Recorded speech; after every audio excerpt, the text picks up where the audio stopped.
Mga anak ng dilim ay sumasamo sa'yo. Ituro ang dang bigyang liwanag.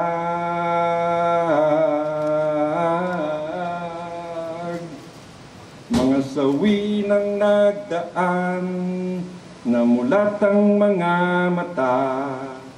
Naway di maulit pa ang kanilang dusa.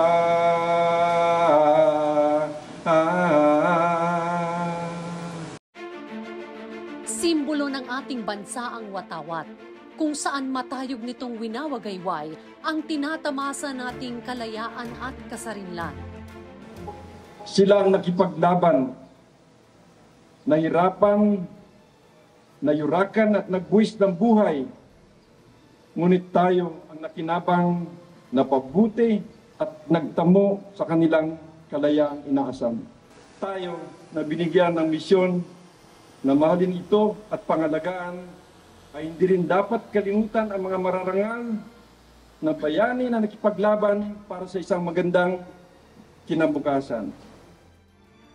Taas noo tayong umaawit ng lupang hinirang sa tuwing seremonya ng pagtaas ng watawat. Indikasyon na tayo ay nasa malayang pamayanan. This is our way of bridging the past into the present and for the future generations to realize the importance of valuing our independence.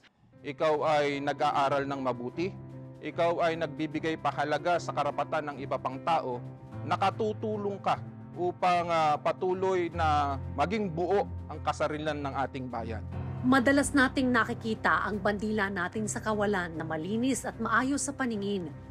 Ngunit paano ang gagawin kapag ang bandila ng Pilipinas ay gula-gulanit at hindi na presentable sa ating mata?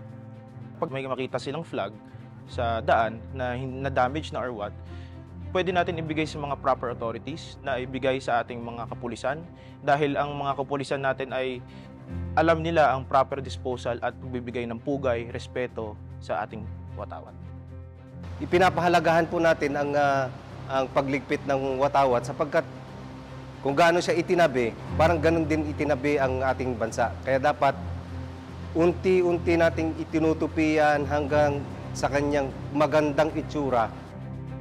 Sa isinagawang selebrasyon ng National Police College o NPC sa Araw ng Kalayaan, ay ipinakita nila ang tamang proseso kung ano ang dapat gawin sa sirang bandila ng Pilipinas.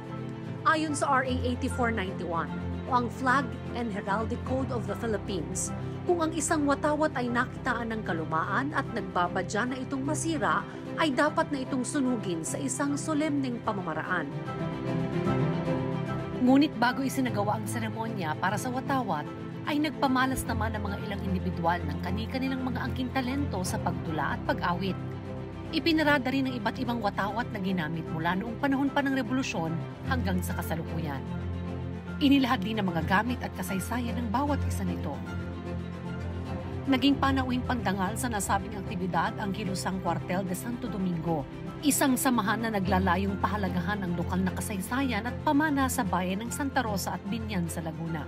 We are very thankful to the National Police College headed by Dr. Romeo Magsalos because this is something that we are looking forward to.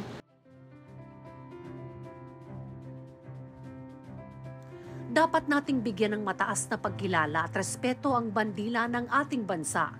Atin nawang isipin, hindi hangin ang nagpapagalaw sa watawat, kundi ang hininga ng hindi mabilang Pilipinong nagbuwis ng buhay para sa inang bayan. Malaki nating pagpasalamat sa ating mga ninuno na na-enjoy natin ngayon ang kasarilan dahil sa kanilang mga sakripisyo. Mga kapwa ko Pilipino, hindi matutumbasan kailanman kahit ng ilang taon pa na mga pagdiriwang ang naging libong iba pa na karamihan ang mga pangalan ay hindi nakatala sa kasaysayan. Patuloy natin silang gawing inspirasyon upang patuloy na mapag-alab ang siklab ng nasyonalismo sa ating mga puso. Pakuin natin ang responsibilidad na tayo mismo ang magiging susi sa pinapangarap natin buhay para sa bansa. ligtas at matiwasay, maunlad at maginhawa at matatag para sa bagong Pilipinas. Mabuhay ang Pilipinas! Ipaglaban ang ating kasarinlan.